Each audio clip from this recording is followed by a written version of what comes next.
The difference between a two-digit number and the number obtained interchanging the position of its is 36.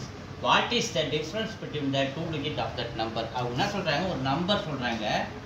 So அந்த number நம்ம என்னன்னு வச்சுக்கோன்னா XYன்னு வச்சுக்குவோம். அப்போ XY இதனுடைய unit டிஜிட்டில் Y இருக்கு, 10th டிஜிட்டில் X இருக்கு. இது எப்படி எழுதுறோம்? 10th டிஜிட்டில் X இருக்கு, யூனிட் டிஜிட்டில் Y இருக்கு. ஸோ இது ஒன்றுன்னு வச்சுக்குவோம். இந்த பொசிஷனை நம்ம மாற்றுறோம். எப்படி மாற்றுறோம்?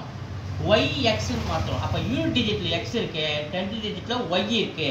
அப்போ இது எப்படி எழுதுறோம்னா 10Y + X அப்படின்னு வச்சுக்கிறோம். இதை 2ன்னு வச்சுக்கிறோம். இது ரெண்டுத்துக்குள்ள வித்தியாசம் பாருங்க. 10X + Y - 10Y ரெண்டுத்துக்குள்ள வித்தியாசம் சொல்றாங்க. எவ்வளோன்னு? 36 சம்பளம் சொல்றாங்க. Interchanging the position. அப்போ யூனிட் டிஜிட் 10th டிஜிட்டாகவும் 10th டிஜிட் யூனிட் டிஜிட்டாகவும் மாற்றும் பொழுது அதோட வித்தியாசம் 36. அப்போ what is the difference between the two digit of that number? So இந்த மைனஸ் உள்ள கொண்டு பாருங்க. 10X + Y அப்படியே வச்சுக்கிறேன். மைனஸ் உள்ளே போனால் -10Y -X மாறி கொண்டு 36.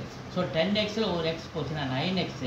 ஸோ -10Yல ஒரு +Y போச்சுன்னா -9Y = 36. எல்லாத்துலேயும் 9 காமனாக இருக்குது. எடுக்கிறோம் பாருங்க.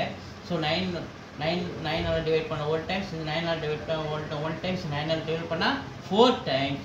அப்போ X - Y = 4. ஸோ இதான் ரெண்டுத்துக்குள்ள வித்தியாசம். X - Y = 4. So difference between the number is 4. அப்போ எங்கே இருக்குது? C இருக்குது. C is answer.